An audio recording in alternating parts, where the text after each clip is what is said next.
প্রিয় ছাত্ররা, আশা করি সকলে ভালো আছে। আজকে আমরা আলোচনা করব দশম শ্রেণীর ভূগোল, বায়ুমণ্ডলের উষ্ণতা, বায়ুর উষ্ণতা। তা বায়ুর উষ্ণতা বলতে আমরা কি বুঝি? না, বায়ুর উষ্ণতা বলতে আমরা বায়ুমণ্ডলের উষ্ণতাকেই বুঝি। বায়ুর উষ্ণতা হলো বায়ুমণ্ডলের উষ্ণতা, কি আমরা বলছি বায়ুর উষ্ণতা। এই যে বায়ুমণ্ডলের উষ্ণতা, এই উষ্ণতাটা কোথা থেকে আসে? সূর্য থেকে। অর্থাৎ সূর্য হলো সমস্ত শক্তির উৎস। আমরা সমস্ত তাপ, প্রায় বলা যেতে পারে 99.97% উষ্ণতা বা তাপ পাই সূর্য থেকে, আর বাকি 0.3% পাই এটা ভূগর্ভ থেকে, ভূগর্ভের তাপ, আর এটা হচ্ছে সূর্যের তাপ। তাহলে বলা যেতে পারে যে পৃথিবীর শক্তির একমাত্র উৎস হলো সূর্য। এই সূর্য থেকেই আমরা আলো এবং তাপ পাই। তা তোমরা নিশ্চয়ই জানো যে সূর্য পৃথিবী থেকে প্রায় 14 কোটি, সূর্য পৃথিবী থেকে প্রায় 14 কোটি, এটা পৃথিবী 14,95,00,000 কিলোমিটার দূরে আছে গড়ে। 14,95,00,000 কিমি বা 14.95 কোটি কিলোমিটার দূরে আছে। এবং এই সূর্যের বহির্পৃষ্ঠের তাপমাত্রা, সূর্যের মধ্যে কি আছে? হাইড্রোজেন আছে, হিলিয়াম আছে, সেগুলো অনবরত জ্বলছে। যাই হোক, সূর্যের বহির্পৃষ্ঠের তাপমাত্রা প্রায় 6000 ডিগ্রি সেলসিয়াস। এই সূর্যের তাপের খুব কম, মাত্র 200 কোটি ভাগের 1 ভাগ আমাদের পৃথিবীতে এসে পৌঁছায়। 200 কোটি ভাগের 1 ভাগ আমাদের পৃথিবীতে আসে। 200 কোটি ভাগের 1 ভাগ দিয়ে আমাদের পৃথিবীকে উত্তপ্ত করে। এটাকে বলা হয় আগত সৌর কিরণ। একে বলা হয় আগত সৌর কিরণ বা ইনসোলেশন। আগত সৌর কিরণ বা একে বলে ইংরেজিতে বলে ইনসোলেশন। ইনসোলেশন। তাহলে কি বলতে পারি? সূর্যের থেকে যে তাপ ও আলো বিচ্ছুরিত হয়ে পৃথিবীর বুকে ছড়িয়ে পড়ে তাকে বলা হয় ইনসোলেশন বা আগত সৌর কিরণ। আবার বলছি, আগত সৌর কিরণ বা ইনসোলেশন কি? না, সূর্য থেকে যে তাপ ও আলো বিচ্ছুরিত হয়ে পৃথিবীর বুকে ছড়িয়ে পড়ে তাকে বলা হয় ইনসোলেশন। কতটা আসে? আগেই বললাম 200 কোটি ভাগের মাত্র 1 ভাগ আমাদের পৃথিবীতে আসে। এইবার পৃথিবীতে সূর্যকিরণ যেটা আসছে সেটাকে যদি আমরা 100% ধরি, 100% ধরি, তাহলে তার মধ্যে 34% বায়ু, মেঘ এবং ভূপৃষ্ঠ দ্বারা বিচ্ছিন্ন হয়ে পুনরায় মহাশূন্যে ফিরে যায়। একে বলে অ্যালবেডো। একে বলা হয় অ্যালবেডো। সূর্যকিরণ যেটা আসছে তার 34%, মোটামুটি ভাবে 25% মেঘ দ্বারা, 6% বায়ুমণ্ডল বা বায়ুর ধূলিকণা দ্বারা, আর এটা 6%, 25-31, আর 3% ভূপৃষ্ঠ দ্বারা বিচ্ছুরিত হয়ে পুনরায় মহাশূন্যে ফিরে যায়। পুনরায় মহাশূন্যে ফিরে যায়। একে বলে অ্যালবেডো। অ্যালবেডো। তাহলে অ্যালবেডো বলতে কি বুঝি? আবার বলছি, সূর্য থেকে যে তাপটা আসছে 200 কোটি ভাগের 1 ভাগ, তাকে যদি আমরা 100% ধরি, সেই 100%র মধ্যে 25% মেঘ, 6% বায়ুমণ্ডল এবং 3% ভূপৃষ্ঠ দ্বারা বিক্ষিপ্ত হয়ে পুনরায় মহাশূন্যে ফিরে যায়। মোট কত শতাংশ বললাম? মোট 34%। 25, 6, 31 আর 3, 34%। এটা মহাশূন্যে ফিরে যায়। একে বলা হয় অ্যালবেডো। একে বলা হয় অ্যালবেডো। আর 100%র মধ্যে 66%, দেখো 34-এর মধ্যে 100-র মধ্যে 34 ফিরে গেল, 66% প্রধানত ভূপৃষ্ঠ দ্বারা 48%, আর বায়ুমণ্ডল দ্বারা 15%, আর মেঘ দ্বারা 3%। মোট কত? 66% আমাদের বায়ুমণ্ডলকে উত্তপ্ত করে। একে বলা হয় কার্যকরী সৌর বিকিরণ। একে বলা হয় কার্যকরী সৌর বিকিরণ। কার্যকরী সৌর বিকিরণ। তাহলে বোঝা গেল, সূর্য থেকে যে তাপটা আসছে সেটাকে যদি আমরা 100% ধরি, 100%-র মধ্যে 34% মেঘ, বায়ুমণ্ডল বা ভূপৃষ্ঠ দ্বারা বিচ্ছুরিত হয়ে বা প্রতিফলিত হয়ে পৃথিবীকে বা ভূমণ্ডল ভূপৃষ্ঠকে উত্তপ্ত না করে পুনরায় মহাশূন্যে ফিরে যায়, এটাকে বলে অ্যালবেডো। আর বাকি 66% বায়ুমণ্ডল দ্বারা শোষিত হয়। ভূপৃষ্ঠ, বায়ুমণ্ডল এবং মেঘ দ্বারা শোষিত হয়ে পৃথিবীকে উত্তপ্ত করে। এটাকে বলা হয় কার্যকরী সৌর বিকিরণ। ঠিক আছে? তাহলে আর একটা জিনিস তোমরা মনে রাখবে, তাহলে অ্যালবেডো গেল, কার্যকরী সৌর বিকিরণ গেল, আর একটা গেল ইনসোলেশন। অর্থাৎ টোটাল যেটা আসছে সেটাকে বলছি ইনসোলেশন, যেটা পৃথিবীকে উত্তপ্ত না করে ফিরে যাচ্ছে সেটাকে বলছি অ্যালবেডো, আর যেটা পৃথিবীকে বা বায়ুমণ্ডলকে উত্তপ্ত করছে 66% সেটাকে আমরা বলছি কার্যকরী সৌর বিকিরণ। এবার তাপ বাজেট একটা কথা পাবে, তাপ বাজেট। তাপ বাজেট বা তাপের সমতা বা সমতাপ বাজেটও বলে। এটা কি জিনিস? দেখো তো, আমরা জানি যে দিনের বেলায় সূর্যরশ্মি আসছে কি ক্ষুদ্র তরঙ্গ রূপে, এবং দিনের বেলায় ভূপৃষ্ঠ ওই তাপটাকে শোষণ করে উত্তপ্ত হচ্ছে, আর রাতের বেলায় আবার পুনরায় সেটা বিকিরণ হচ্ছে, বিকিরিত হচ্ছে। অর্থাৎ দিনের বেলা তাপ শোষণ করছে কোনো বস্তু, আর রাত্রেবেলা তাপ বর্জন করছে। এইভাবে কি হচ্ছে? তার ফলে কি হচ্ছে? পৃথিবীর গড় তাপমাত্রা সমতা বজায় থাকছে। পৃথিবীর গড় তাপমাত্রা সমতা বজায় থাকছে। একেই বলা হচ্ছে তাপ বাজেট। অর্থাৎ দিনের বেলা যেটুকু পরিমাণ তাপ গ্রহণ করলো উত্তপ্ত হয়ে, রাতের বেলা সেটাই আবার মহাশূন্যে ফিরে যাচ্ছে, ফলে তাপের সমতা বজায় থাকছে। এটাকেই বলা হচ্ছে তাপ বাজেট। নেক্সট একটা ইম্পর্টেন্ট প্রশ্ন এই চ্যাপ্টার থেকে আসতে পারে, সেটা হচ্ছে বায়ুমণ্ডল উত্তপ্ত হওয়ার পদ্ধতি। বায়ুমণ্ডল উত্তপ্ত হওয়ার পদ্ধতি। বায়ুমণ্ডল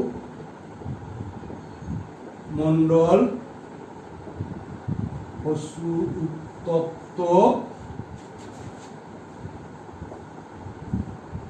হওয়ার পদ্ধতি।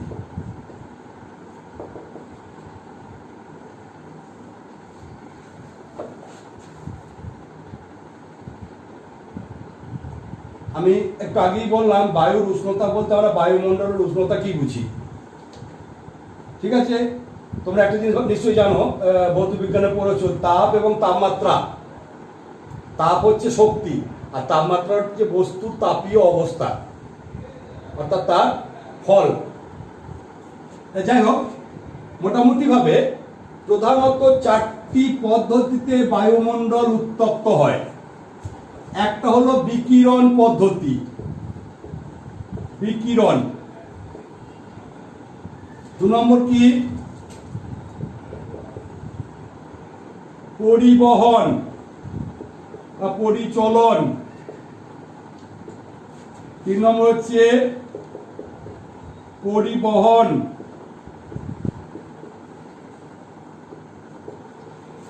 আর 4 নম্বর বলতে পারি অ্যাডভেকশন। অ্যাডভেকশন।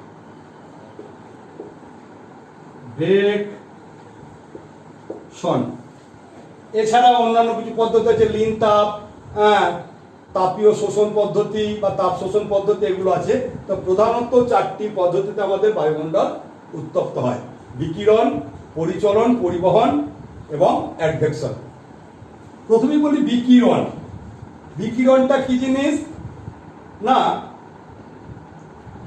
কোনো মাধ্যম থাকলেও বা কোনো মাধ্যম না থাকলে বা কোনো মাধ্যম থাকলেও তাকে উত্তপ্ত না করে, সেই মাধ্যমটাকে উত্তপ্ত না করে সূর্যের আলোটা সরাসরি কোথায় এসে পৌঁছায়? ভূপৃষ্ঠে এসে পৌঁছায়। সূর্যের আলোটা সরাসরি ভূপৃষ্ঠে এসে পৌঁছায়।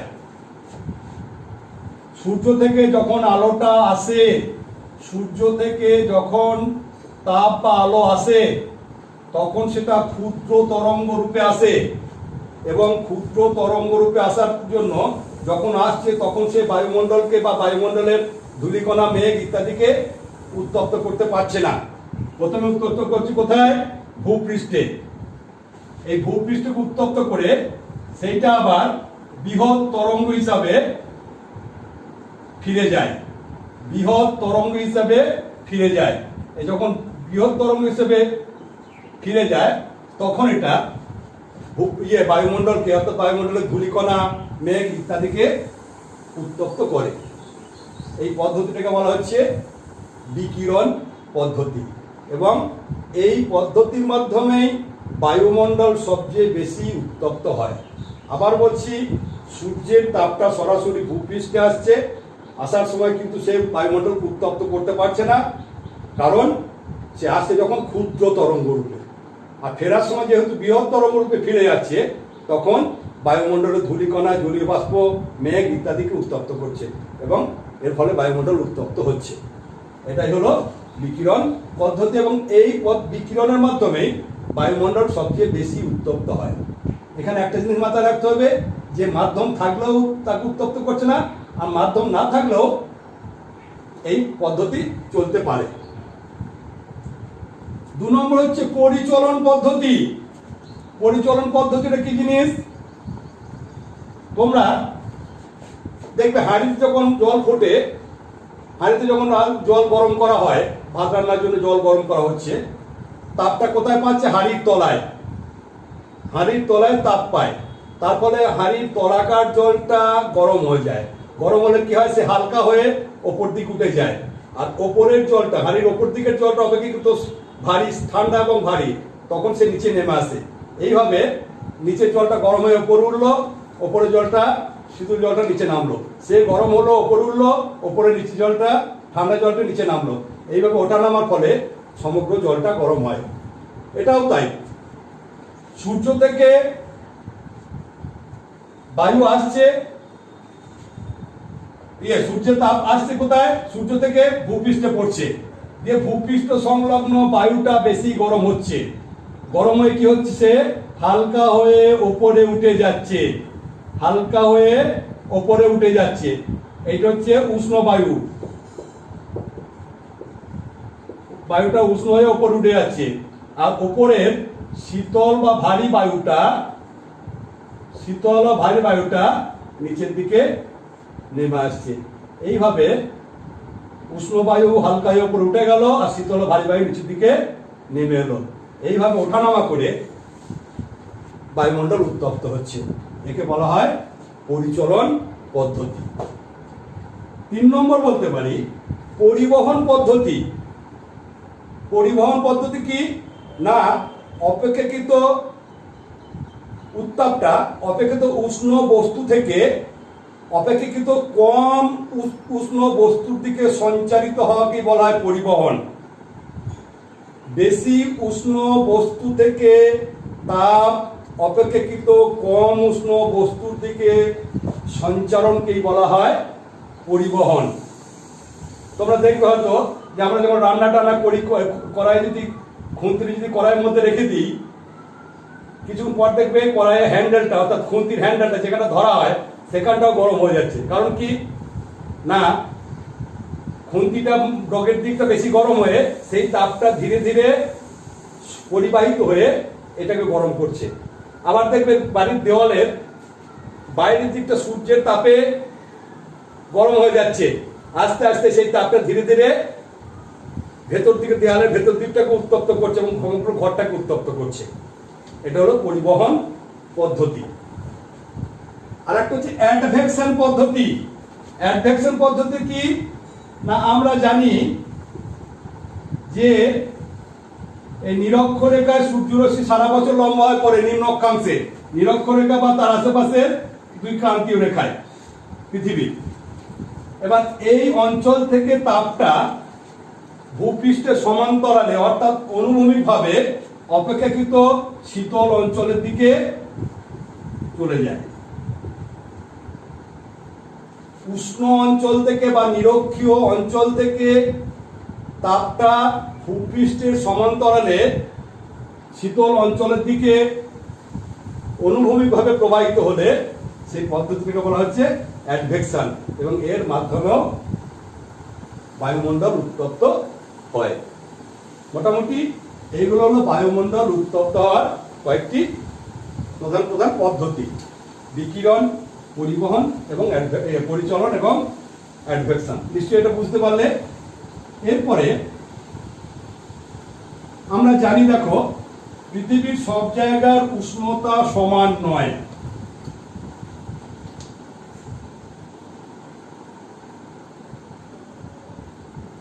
এবার আমরা যেটা আলোচনা করব যে বায়ুর উষ্ণতার তারতম্যের কারণ। এবার হ্যাঁ, একটা জিনিস বলে দিই, এই বায়ুর উষ্ণতা যে যন্ত্রের সাহায্যে মাপা হয় সেই যন্ত্রটার নাম হচ্ছে থার্মোমিটার। বায়ুর উষ্ণতা যে যন্ত্রের সাহায্যে মাপা হয় তার নাম কি? থার্মোমিটার। এই থার্মোমিটার প্রধানত দুই রকম, একটা হচ্ছে সেলসিয়াস আর একটা হলো ফারেনহাইট। একটা হলো ফারেনহাইট। সেলসিয়াসের সর্বনিম্ন উষ্ণতা কত? 0 ডিগ্রি। সর্বোচ্চ কত? 100 ডিগ্রি। ফারেনহাইটের সর্বনিম্ন কত? 32 ডিগ্রি। সর্বোচ্চ কত? 212 ডিগ্রি। অর্থাৎ এর মধ্যে 100টা ঘর আছে, এর আছে 180টা ঘর। এবং এই দুটোর মধ্যে সম্পর্ক নিশ্চয়ই তোমরা আগে জেনেছো, C/5 = M-32/9। কারণ দেখো, সেলসিয়াসের 100 ঘর সমান হচ্ছে ফারেনহাইটের 180 ঘর। এখান থেকে সম্পর্কটা এভাবে স্থাপন করা যায়, এটাও করে দেখানো যায়। বেশ, এটা এখন দরকার নেই, পরবর্তীকালে যখন দরকার তখন আমি করে দেখাবো। আচ্ছা, এবার আমাদের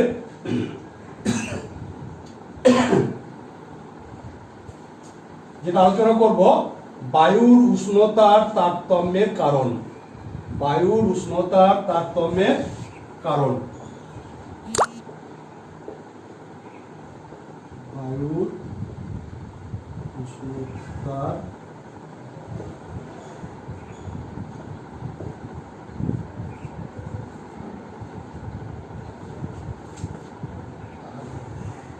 তারতম্যের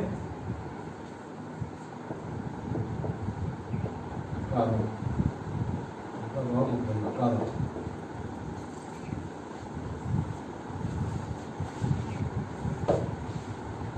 দেখো, বায়ুর উষ্ণতা সব জায়গায় সমান নয়।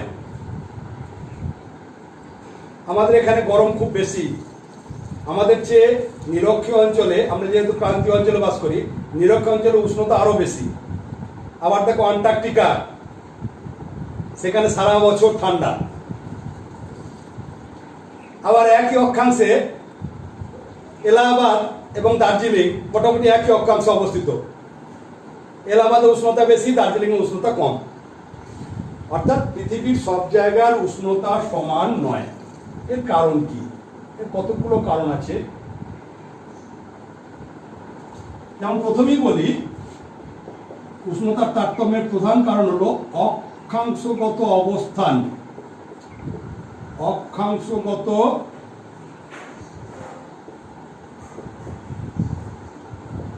অবস্থান। দেখো, পৃথিবীর বিভিন্ন জায়গা এক একটা অক্ষাংশ অবস্থিত। পৃথিবীর মাঝখান দিয়ে গেছে নিরক্ষরেখা। এই নিরক্ষরেখা এবং তার দুপাশে রয়েছে কর্কটক্রান্তি ও মকরক্রান্তি রেখা। এই কর্কটক্রান্তি থেকে মকরক্রান্তি রেখার মধ্যে সারা বছর কোনো না কোনো জায়গায় সূর্যের আলো লম্বভাবে পড়ে। এই দুই রেখার মধ্যে, কর্কটক্রান্তি এবং মকরক্রান্তি রেখার মধ্যে সারা বছর যে কোনো এক জায়গায় সূর্যের আলো লম্বভাবে পড়ে, অর্থাৎ সূর্য সোজাভাবে পড়ছে বলে তাকে কম দূরত্ব অতিক্রম করতে হচ্ছে এবং সোজা পড়ছে বলে তাপটা বেশি। ফলে এই সমস্ত অঞ্চলের তাপমাত্রা বেশি হয়, অর্থাৎ সূর্যরশ্মির পতন কোণটা বেশি। এরপর থেকে যত আমরা উত্তরে বা দক্ষিণে যাব, তত সূর্যের আলোটা তীর্যকভাবে পড়বে। তীর্যকভাবে পড়া মানে তাকে সূর্যের আলোটাকে বেশি পথ অতিক্রম করতে হচ্ছে এবং আলোটা অনেকটা ছড়িয়ে পড়ছে, স্ক্যাটার হয়ে পড়ছে। তার ফলে নিরক্ষীয় অঞ্চল থেকে আমরা যত উত্তরে যাব বা যত দক্ষিণে যাব, তত সূর্যের আলো কম পড়বে, তার ফলে তাপমাত্রাও কম হবে। এই কারণেই নিরক্ষীয় অঞ্চলের উষ্ণতা বেশি এবং দুই মেরু অঞ্চলে যখন এই সূর্যের আলোটা পৌঁছাচ্ছে, এত তীর্যকভাবে পৌঁছাচ্ছে যাচ্ছে যে সেখানে খুব সামান্য পরিমাণ আলো পড়ছে, তার তাপ বলে তেমন কিছু থাকছে না। ফলে দুই মেরু অঞ্চল সারা বছর তাপমাত্রা 0 ডিগ্রি নিচে থাকছে। এটা হলো প্রধান কারণ। দ্বিতীয় কারণ হলো উচ্চতা। তাহলে কি বললাম আগেরটা, যে অক্ষাংশগত অবস্থানের জন্য উষ্ণতার পার্থক্য বা তাপ তারতম্য ঘটে। নিম্ন অক্ষাংশে বা নিরক্ষরেখার কাছাকাছি অঞ্চলে সূর্যরশ্মি লম্বভাবে কিরণ দেয় বলে উষ্ণতা বেশি হয়, আর নিরক্ষ অঞ্চল থেকে যত উত্তরে যাব বা যত দক্ষিণে যাব, তত সূর্যরশ্মি তীর্যকভাবে পড়ছে বলে আস্তে আস্তে উষ্ণতাও কমতে থাকে। 2 নম্বর হচ্ছে উচ্চতা। আমরা আগের দিনে আলোচনা করেছিলাম, ট্রপোস্ফিয়ারে প্রতি 1 কিলোমিটার উচ্চতায় তাপমাত্রা 6.4 ডিগ্রি সেলসিয়াস হারে কমে, যাকে বলে ল্যাপস রেট। প্রতি 1 কিলোমিটার উচ্চতায় তাপমাত্রা 6.4 ডিগ্রি সেলসিয়াস হারে কমে। ফলে যে স্থান যত উঁচুতে অবস্থিত, সেই স্থানের উষ্ণতা তত কম হয়। যেমন ধরো, আমরা বলা যেতে পারে যে হ্যাঁ, আফ্রিকার কিলিমানজারো পর্বতশৃঙ্গ, তোমরা জানো কিলিমানজারো, ওটা প্রায় নিরক্ষরেখার কাছাকাছি অবস্থিত, ঠিক আছে। আবার ওইখানে আছে, ওই নিরক্ষীয় অঞ্চলে আছে দক্ষিণ আমেরিকায় ইকুয়েডরের রাজধানী কুইটো, একই অক্ষাংশে অবস্থিত। কিলিমানজারো এবং কুইটো একই অক্ষাংশে অবস্থিত নিরক্ষীয় অঞ্চলে। যেহেতু কুইটো নিচে, অর্থাৎ প্রায় সমুদ্র সমতলে, কুইটোর উষ্ণতা বেশি, আর কিলিমানজারো অনেকটা উচ্চতা অবস্থিত বলে কিলিমানজারোর চূড়ায় বরফ জমে থাকে। অন্যভাবে বলতে পারি, আবার আরেকটা উদাহরণ দিতে পারি। এই যেটা আগে বললাম, এলাহাবাদ আর আমাদের দার্জিলিং মোটামুটি একই অক্ষাংশে অবস্থিত। এলাহাবাদ এর উচ্চতা কম বলে সেখানকার উষ্ণতা বেশি, আর দার্জিলিং অনেকটা উঁচুতে অবস্থিত বলে দার্জিলিং এর উষ্ণতা অপেক্ষাকৃত কম। তার মানে যেগুলো উঁচুতে অবস্থিত তার উষ্ণতা কমবে, আর নিচুতে অবস্থিত হলে উষ্ণতা বাড়বে। আমরা এই যে বললাম যে উচ্চতা বাড়লে উষ্ণতা কমে, কখনো কখনো এর বিপরীত অবস্থাও দেখা যায়। অর্থাৎ উচ্চতা বাড়লে উষ্ণতা না কমে বেড়ে যায়, সেই অবস্থাকে বলা হয় বৈপরীত্য উত্তাপ। বৈপরীত্য উত্তাপ। বৈপরীত্য উত্তাপটা আমি পরে আলোচনা করছি। যে সাধারণভাবে উচ্চতা বৃদ্ধি পেলে উষ্ণতা হ্রাস পায়, কিন্তু কোনো কোনো ক্ষেত্রে উচ্চতা বৃদ্ধি পেলে উষ্ণতা হ্রাস না পেয়ে উচ্চতা এই উষ্ণতা বৃদ্ধি পায়। এই উষ্ণতা বৃদ্ধি পেলে উচ্চতা বাড়লে উষ্ণতাও বাড়ে। তো এই অবস্থাকে বলা হয় বৈপরীত্য উত্তাপ, অর্থাৎ উত্তাপের বিপরীত অবস্থা। 3 নম্বর বলতে পারি যে সমুদ্র থেকে দূরত্ব, সমুদ্র থেকে দূরত্ব। দেখো সমুদ্র মানে জলভাগ, জলভাগে কি হয়, জল খুব আস্তে আস্তে তাপ শোষণ করে গরম হয়, আবার রাত্রিতে খুব আস্তে আস্তে তাপ বিকিরণ করে। অর্থাৎ জল গরম হতেও যেমন সময় বেশি লাগে, আবার ঠান্ডা হতেও সময় বেশি লাগে। আর স্থলভাগ খুব দ্রুত গরম হয় এবং দ্রুত তাপ বিকিরণ করে শীতল হয়।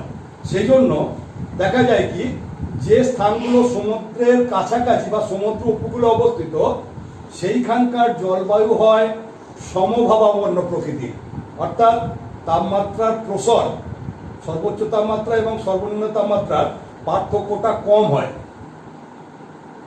আর যে স্থান সমুদ্র থেকে অনেক দূরে অবস্থিত সেই স্থানের তাপমাত্রা বা উষ্ণতা চরম ভাবাপন্ন প্রকৃতির হয়, অর্থাৎ দিনের বেলায় খুব উষ্ণ, রাতের বেলায় খুব গরম। চরম ভাবাপন্ন মানে সর্বোচ্চ তাপমাত্রা এবং সর্বনিম্ন তাপমাত্রার মধ্যে পার্থক্যটা বেশি হয়।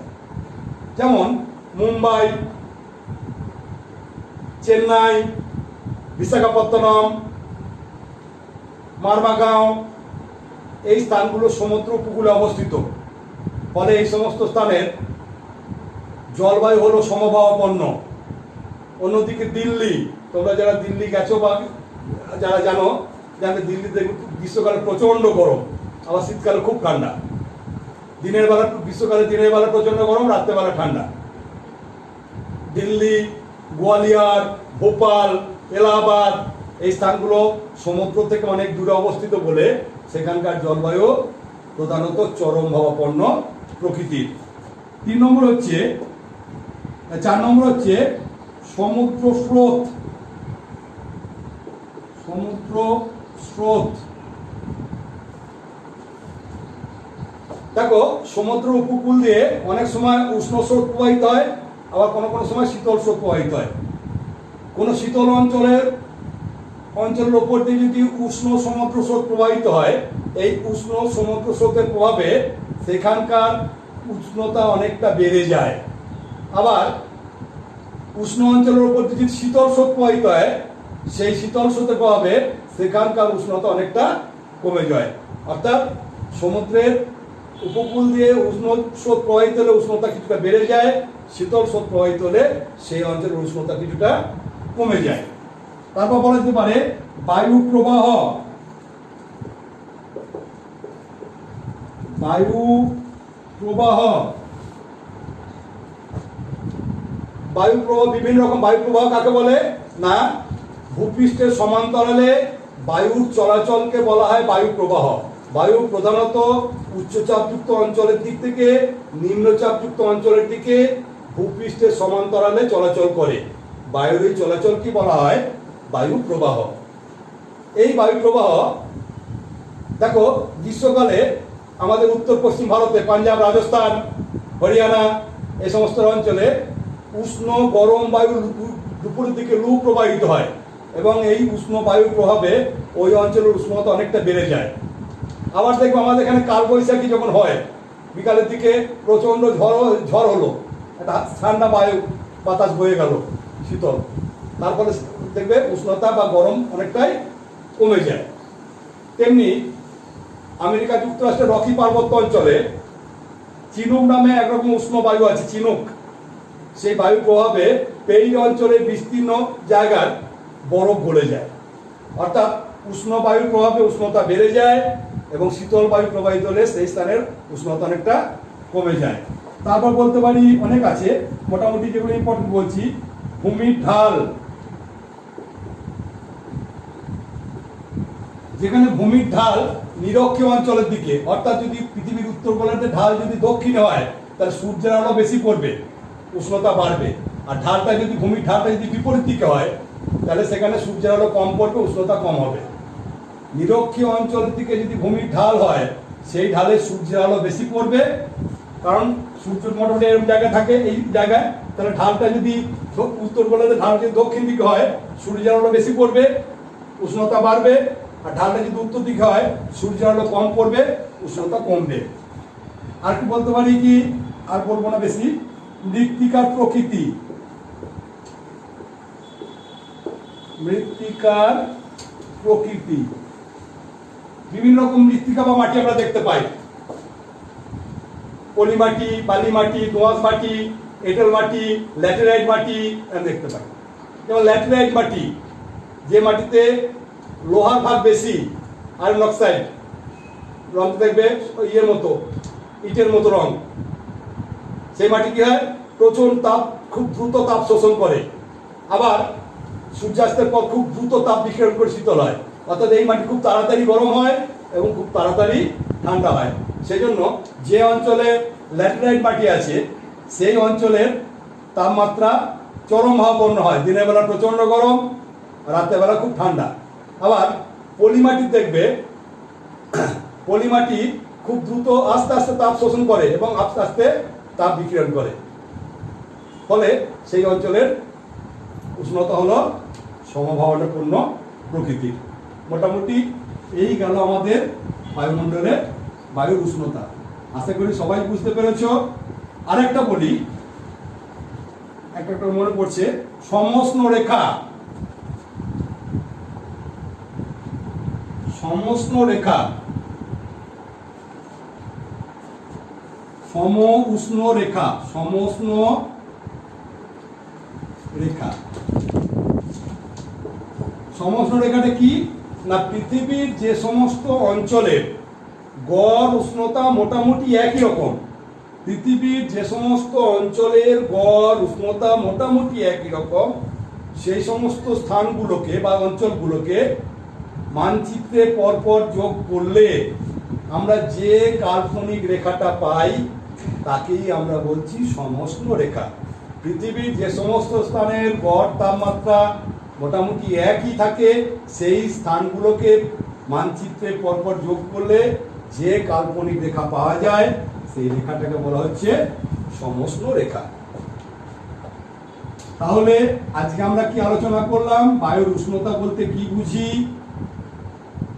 ইনসোলেশন কি, বা আগত সৌর বিকিরণ কি, অ্যালবেডো কি, অ্যালবেডো হচ্ছে 34%, আবার বলছি কার্যকরী সৌর বিকিরণ 66%, তাপ বাজেট কি, অর্থাৎ তাপের যে সমতা থাকছে, দিনের বেলা তাপ গ্রহণ করে উত্তপ্ত হচ্ছে, রাত্রেবেলা সেই তাপটা বর্জন করে আবার শীতল হচ্ছে, ফলে তাপের গড় উষ্ণতা সবসময় সমান থাকছে। এটা হচ্ছে তাপ বাজেট বা সমতাপ বাজেট। তারপর বায়ুমণ্ডল উত্তপ্ত হওয়ার পদ্ধতি আমরা বললাম, পরিবহন, পরিচলন, বিকিরণ আর অ্যাডভেকশন, প্রথমত 4টে বললাম। আর বায়ুর উষ্ণতার তারতম্যের কারণগুলো বললাম, যে অক্ষাংশগত অবস্থান, উচ্চতা, সমুদ্র থেকে দূরত্ব, সমুদ্র স্রোত, বায়ু প্রবাহ, মৃত্তিকা, ভূমির ঢাল, আরও আছে জলভাগ ও স্থলভাগের পরিমাণ ইত্যাদি কিছু আছে, মৃত্তিকা, হ্যাঁ, নগরায়ন, এগুলো আছে। যাক, এগুলো আলোচনা করলাম না, মোটামুটি 7টা আলোচনা করলাম। আশা করি তোমরা সকলে বুঝতে পেরেছো। এগুলো দেখবে, পরবর্তী দিনে আমি পরের বিষয়ে আলোচনা করব। ধন্যবাদ, শেষ করলাম।